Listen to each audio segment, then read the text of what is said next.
Hello दोस्तों, आज अपन सुनेंगे सोमवार की व्रत कथा। जो सामान्य सोमवार के व्रत किए जाते हैं उनमें जो प्रचलित कथा है वो आज हम सुनेंगे।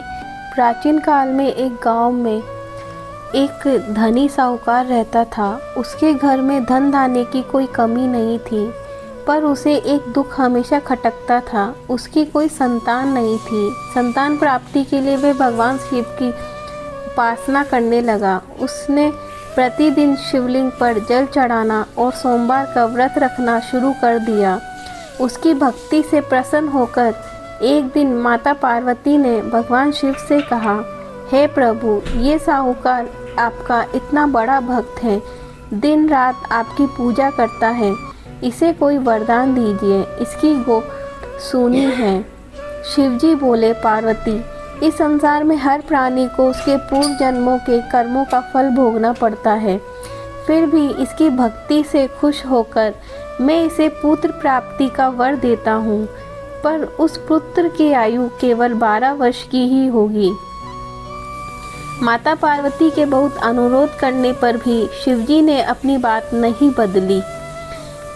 कुछ दिनों बाद साहूकार की पत्नी गर्भवती हुई और ठीक 9 महीने बाद एक सुंदर पुत्र का जन्म हुआ। पूरे नगर में खुशियां मनाई गई, पर साहूकार ज़्यादा खुश नहीं हुआ, क्योंकि उसे याद था कि उसके पुत्र की आयु केवल 12 वर्ष है। जब लड़का 11 साल का हुआ तो उसे काशी पढ़ने के लिए भेजने की तैयारी हुई। साहूकार ने अपने पुत्र को और उसके मामा को बुलाया और कहा, इसे काशी पढ़ने ले जाओ। रास्ते में जहाँ भी रात हो सोमवार का व्रत उद्यापन करवाना और ब्राह्मणों को दान दक्षिणा देना।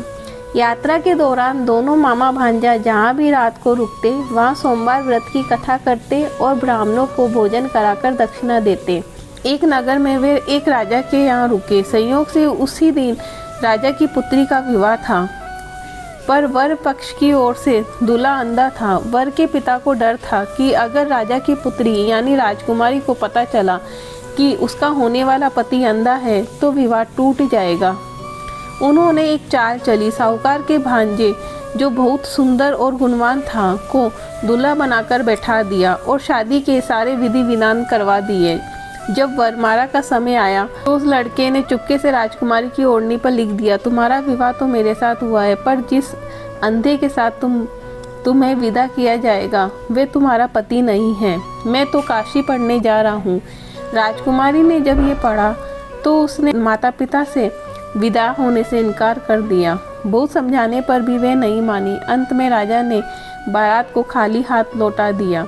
इधर मामा भांजे आगे बढ़े। जिस स्थान पर उन्होंने सोमवार व्रत का उद्यापन किया, उसी रात भगवान शिव ने उस लड़के के मामा को स्वप्न में दर्शन दिए और कहा, हे राजन, तुम्हारे भांजे ने सोमवार का व्रत पूरी श्रद्धा से किया है, इसलिए मैं उसकी आयु 12 वर्ष से बढ़ाकर 100 वर्ष करता हूँ। जब लड़के की उम्र 12 वर्ष पूरी हुई तो यमराज उसके प्राण लेने आए। मामा भांजे ने मिलकर सोमवार व्रत की कथा पढ़ी और शिवजी की आराधना की। शिवजी ने यमराज को आदेश दिया कि इस बालक के प्राण वापस कर दो। यमराज को लौटना पड़ा। इस प्रकार उस बालक की आयु लंबी हुई। काशी में शिक्षा पूरी करके जब वे घर लौटा तो माता पिता बहुत प्रसन्न हुए। उसी दिन गांव में ढोल नगाड़े बज रहे थे। लड़के ने पूछा, आज किस बात की खुशी है? लोगों ने बताया कि जिस राजकुमारी से उसका विवाह हुआ था वह लड़के को ढूंढते ढूंढते यहाँ आ गई है और उसे ही अपना पति स्वीकार कर चुकी है। ये सुनकर साहूकार और उसकी पत्नी और उसका लड़का बहुत खुश हुए और बोले, शिवजी की कृपा से हमारा पुत्र जीवित और स्वस्थ है। सुंदर सी बहू भी हमें प्राप्त हुई है। तब से ये मान्यता प्रचलित है